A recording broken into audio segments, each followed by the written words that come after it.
जय माताजी मित्रों, हर हर महादेव। माता पार्वतीनी जय। आजना विडियोमां आपणे जाणीशुं गौरी व्रत के जेने आपणे मूळाकत व्रत तरीके पण ओळखीए छीए। आ व्रत क्यारे शरू थाय छे, क्यारे पूर्ण थाय छे, क्यारे तेनुं जागरण करवानुं होय छे, आ व्रत केवी रीते कराय छे, तेनो महिमा शुं छे, आ व्रत करवाथी शुं पुण्य मळे छे अने आ व्रत सौप्रथम कोणे कर्युं हतुं, आ व्रतनी बधी ज माहिती आपणे आ विडियोमां जाणीशुं।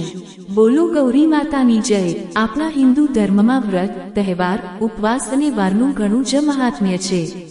तेमां पण अषाढ़ महीनो शरू थाय एटले व्रत तहेवारोनी उजवणीनो प्रारंभ थाय छे। आ उजवणी अषाढ़ी बीजथी शरू थाय छे। अषाढ़ी बीजना दिवसे रथयात्रानो पावन उत्सव उजववामां आवे छे। त्यारबाद शरू थाय छे गौरी व्रत, जेने मूळाकत व्रत पण कहेवामां आवे छे। आ व्रत अषाढ़ सुद 11 थी लईने अषाढ़ सुद पूर्णिमा सुधी एटले के 5 दिवस करवामां आवे छे।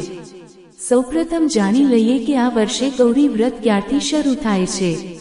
गौरी व्रत एटले के मूळाकत व्रत 25 जुलाई 2026 शनिवार अषाढ़ सुद 11 थी शरू थशे अने 29 जुलाई 2026 बुधवार अषाढ़ सुद पूर्णिमाना दिवसे पूर्ण थशे। आ 5 दिवसनुं व्रत रहेशे। 29 जुलाईनी रात्रे गौरी व्रतनुं जागरण करवामां आवशे। गौरी व्रत अषाढ़ सुद 11 थी शरू थाय छे। आज दिवसथी चातुर्मासनो पण प्रारंभ थाय छे। अषाढ़ सुद 11 ने देवपोढ़ी एकादशी तरीके पण ओळखवामां आवे छे। त्यारबाद अषाढ़ सुद 13 थी जया पार्वती व्रतनी शरूआत थाय छे, जे पण 5 दिवस सुधी करवामां आवे छे। सामान्य रीते गौरी व्रत एटले के मूळाकत व्रत नानी उंमरनी कुंवारी कन्याओ द्वारा करवामां आवे छे। लगभग 5 થી 6 वर्षनी उंमरथी लईने 14 કે 15 वर्षनी उंमर सुधीनी कन्याओ आ व्रत करे छे, कारण के आ व्रत लग्न पछी करवामां आवतुं नथी।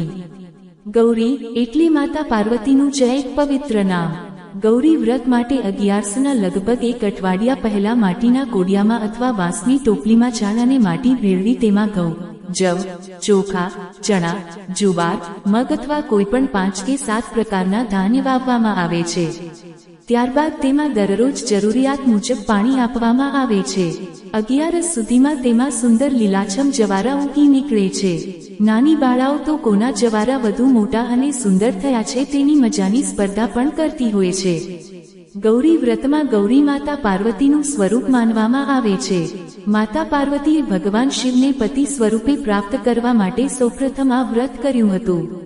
तेमणे जया पार्वती व्रत पण कर्युं हतुं। आ व्रतना प्रभावथी तेमनी दरेक मनोकामना पूर्ण थई हती।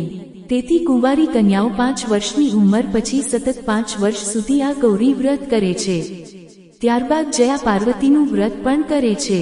आ व्रत जे दिवसथी शरू थाय छे, ते दिवसथी चातुर्मासनो पण प्रारंभ थाय छे। तेथी चातुर्मासनुं प्रथम व्रत गौरी व्रत मानवामां आवे छे। आ 5 दिवस अलूनुं व्रत करवामां आवे छे, एटले के मीठा वगरनुं भोजन लेवामां आवे छे। कन्याओ मीठावाळुं भोजन लेती नथी। आ व्रतनो एक सुंदर हेतु ए पण छे के नानी उंमरथी ज बाळकीओ उपवासनुं महत्व समजे। तेथी घરના મોટા સભ્યો તેમને આ વ્રતનું મહત્વ સમજાવે છે અને શ્રદ્ધાપૂર્વક વ્રત કરાવે છે। આ ઉપરાંત ગૌરી વ્રત પ્રકૃતિની રક્ષા સાથે પણ જોડાયેલું છે। ભારતીય સંસ્કૃતિમાં મોટા ભાગના વ્રતો અને તહેવારો પ્રકૃતિ સાથે સંબંધિત છે। જવારા દ્વારા હરિયાળી અને પર્યાવરણ પ્રત્યેનો પ્રેમ વ્યક્ત કરવામાં આવે છે। આ વ્રતના પ્રભાવથી કુંવારી કન્યાઓને યોગ્ય સમયે મનગમતો જીવનસાથી મળે અને જીવનમાં સુખ સમૃદ્ધિ પ્રાપ્ત થાય તેવી માન્યતા છે। ગૌરી વ્રતમાં જવારાની પૂજાનું વિશેષ મહત્વ છે। જવારાને માતા પાર્વતીનું સ્વરૂપ અને સુખ સમૃદ્ધિનું પ્રતીક માનવામાં આવે છે। આ વ્રતમાં જવારા જેટલું જ મહત્વ નાગલા અને ચૂંટીનું પણ છે। રૂની પૂણીને કંકુથી રંગીને ગાંઠોવાળી નાગલો બનાવવામાં આવે છે। નાગલો ભગવાન શિવનું પ્રતીક માનવામાં આવે છે, જ્યારે જવારા માતા પાર્વતીનું પ્રતીક છે। સૌપ્રથમ જવારાને નાગલો અર્પણ કરવામાં આવે છે। ત્યારબાદ કંકુ, ચોખા, અબીલ, ગુલાલ, ફૂલ અને ફળ અર્પણ કરીને પૂજન કરવામાં આવે છે। જો શિવ અને પાર્વતીની એકસાથે પૂજા કરવામાં આવે તો જ પૂજાનું પૂર્ણ ફળ પ્રાપ્ત થાય છે। જે કન્યાઓ આ વ્રત કરે તેમણે વ્રતના પ્રથમ દિવસે સવારે સ્નાન કરીને સ્વચ્છ વસ્ત્રો ધારણ કરવા। ત્યારબાદ કંકુ, ચોખા, અબીલ, ગુલાલ, નાડાચવી, ફૂલ, ફળ અને જવારા લઈને ગામના મહાદેવ મંદિરે જઈ પૂજા કરવી. જો મંદિર દૂર હોય તો ઘરે પણ પૂજા કરી શકાય.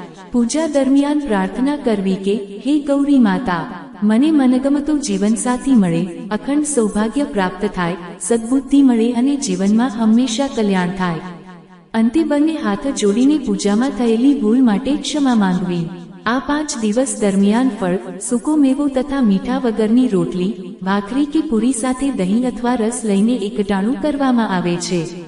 5 દિવસની પૂજા પૂર્ણ થયા પછી પૂર્ણિમાની રાત્રે જાગરણ કરવામાં આવે છે.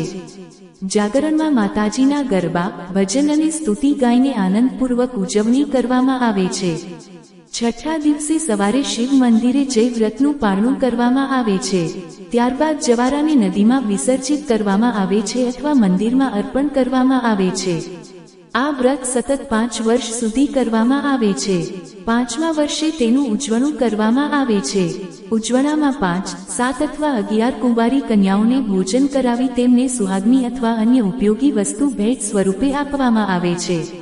5 વર્ષ સુધી ગૌરી વ્રત પૂર્ણ કર્યા પછી જ જયા પાર્વતી વ્રત કરવામાં આવે છે. આધુનિક સમયમાં નાની બાળકીઓ આ 5 દિવસ આનંદથી ઉજવી શકે તે માટે શાળાઓમાં મહેંદી, રંગોળી, ફેન્સી ડ્રેસ જેવી વિવિધ સ્પર્ધાઓનું પણ આયોજન કરવામાં આવે છે. અગાઉ ઘરમાં દાદી અથવા માતા જવારા વાવતા હતા, જ્યારે આજે બજારમાં તૈયાર જવારા પણ સરળતાથી મળી રહે છે. તો આ વર્ષે ગૌરી વ્રત 25 જુલાઈ 2026 શનિવારથી શરૂ થશે અને 29 જુલાઈ 2026 બુધવારના રોજ પૂર્ણ થશે. 29 જુલાઈની રાત્રે ગૌરી વ્રતનું જાગરણ કરવામાં આવશે. બોલો ગૌરી માતાની જય, ભોળાનાથ શિવશંભુની જય. આજનો આ વિડીયો સાંભળવા બદલ આપનો ખૂબ ખૂબ આભાર.